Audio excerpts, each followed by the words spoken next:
Hello friends, Heidi here from Rain Country. God is good all the time, and I'm here today to talk about at least 5 ways plus that you can use up the grapefruit peels. So if you love grapefruit like we do, and we just happen to buy a 20-pound box of them and they're really good, I thought now would be a good time to talk about this topic. So let's get into it. And as I'm sure some of you, anyone who's been following me for any length of time, knows what's going on right here. So I've got 2 batches of vinegar going with some of the grapefruit peels so far. And this one I'm pushing down because this one's been going for probably about 2 days. And this one I just started yesterday. And when I start vinegars like this, I just add the peels as I go. I'll probably put a little bit more in this one.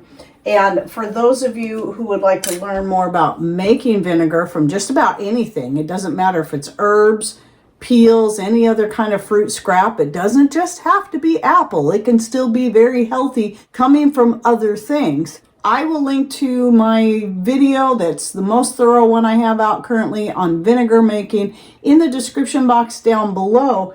But this particular vinegar, whenever I'm using grapefruit peel for something like this always becomes a cleaning vinegar because, as most of you may know, grapefruit peel is one of the more bitter ones, grapefruit and lime. And so cleaning vinegar for certain, but it will smell great, and I'm making it completely from scratch. I'm not doing the whole idea of buying a white vinegar and putting citrus peels in there. I'm making it from scratch. All you need is some honey or cane sugar, like a good organic cane sugar, nothing with a high mineral content like molasses or coconut sugar, water that doesn't have any chlorine in it, so it needs to be dechlorinated if it's tap water, and then whatever substance you're going to add, such as the grapefruit peels here. So yes, whenever I make vinegars out of stuff like this, it's always for cleaning. I do the same thing like with you'll see in the video down below, I was making a juniper and orange peel. I don't remember what kind of orange, maybe it was mandarin or tangerines, because one of those two are typically what we buy, satsumas.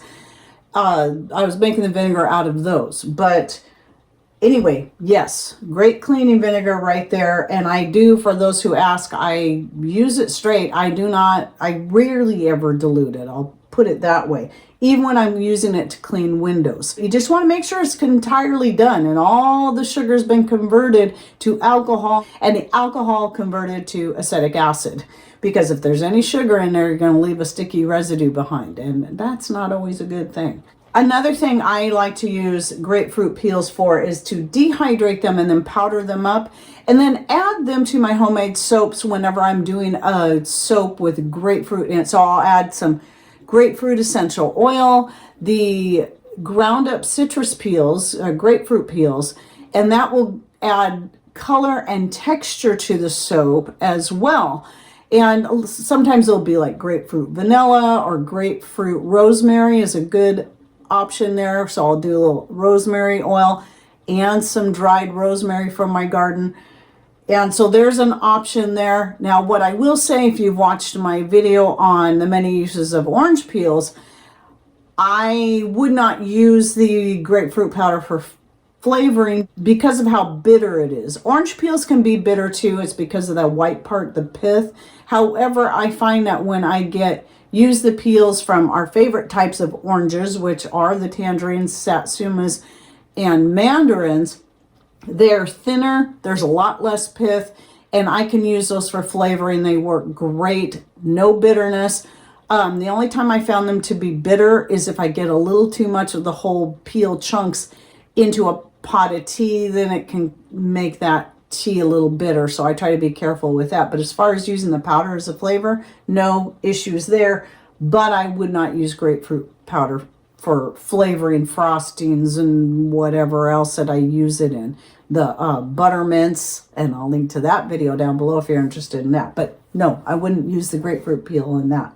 Another thing I have made once or twice is the decoction made from grapefruit peels. You can use other types of peels as well, but I believe it is the grapefruit that is the highest in the quercetin, and most of it is in the pith. But you can still add lime, lemon, or any type of orange peel to that if you want. But the grapefruit is the highest, so that's where you get that quercetin. And you make a decoction by making a very strong tea that you just keep cooking down until it's very thick. And then you take it like more like a medicine rather than drinking it like a tea, because it won't be enjoyable. It's not horrible if you're taking it in small amounts, but basically you're condensing that down. Yes, you'll lose the vitamin C, but it's the quercetin you're looking at when you're doing that.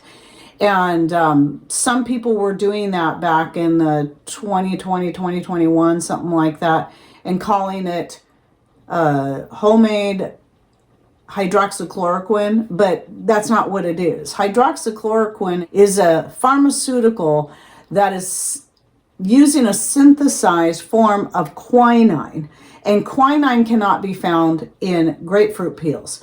It comes from cinchona bark, and it is not in grapefruit peels. It's the quercetin. People often get these two confused because they both start with QU, and they both work in the same way at fighting viruses, in that they're zinc ionophores that carry the zinc into the cells that can help fight viruses from the inside.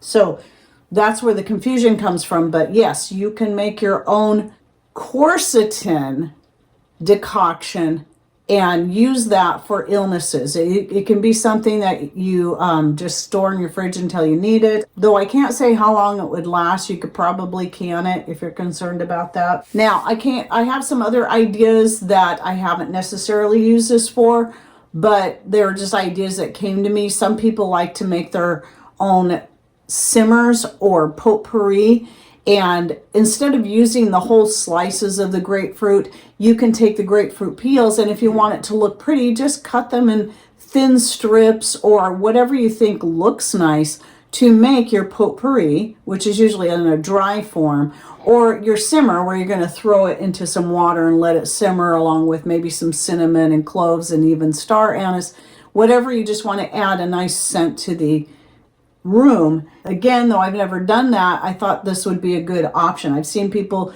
use dried citrus slices for the potpourri, or fresh ones in making a simmer, but eat the citrus and use the peels for that, because you're still going to get a great scent from the peels alone. You don't have to waste all that fruit. Now, another thing you can use the dried peels for, if you just keep them whole, not whole, but in chunks like this, dehydrate them, is they can work as a fire starter. Now, I haven't done it with the grapefruit peels, but I have done it with the mandarin peels or some other type of orange peel just to try it out, and it does work. Some of them can be a little harder to get lit, but they have those natural oils in there that will ignite, even if it doesn't start right away directly with a match or a lighter, which it can.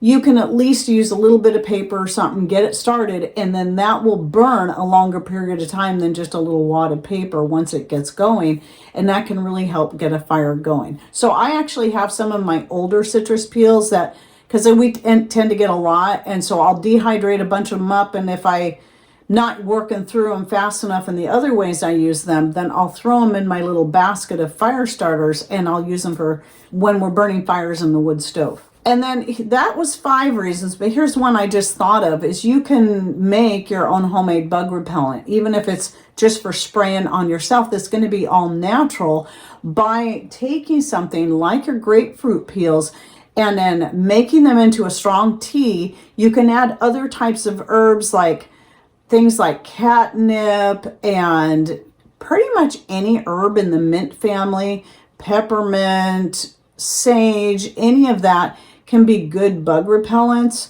and you can throw that in there, oregano, thyme, and rosemary, and then just make your own bug repellent by making a tea out of that, and then you can spray that on your body and on your clothes, and that should help keep mosquitoes away. Think, citronella. You could even add some essential oils to that to really make it more potent. A spray-on bug repellent for you and your family that would be entirely natural, toxin-free, etc., etc. But your mosquitoes and the like don't like anything that's citrusy or minty. And also as a repellent for several different types of pests in the garden.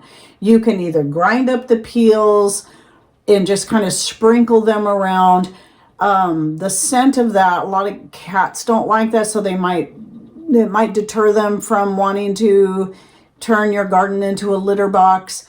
And rats and mice don't really like that. And then again, insects don't like that scent either. So there's some options there. And then also you can just compost them, which is usually what happens once I'm done making vinegar. The spent peels then go into the compost, so they get used double duty in that way. And one of the things I want to link you to, by the way, another video is one I did on the benefits of citrus peels. So that would be all citrus peels. So talking about the health benefits. So I'll link to that in the description box as well if you'd like to go check that out. All the vitamins and nutrients that are in there and just different things it can help you with health-wise.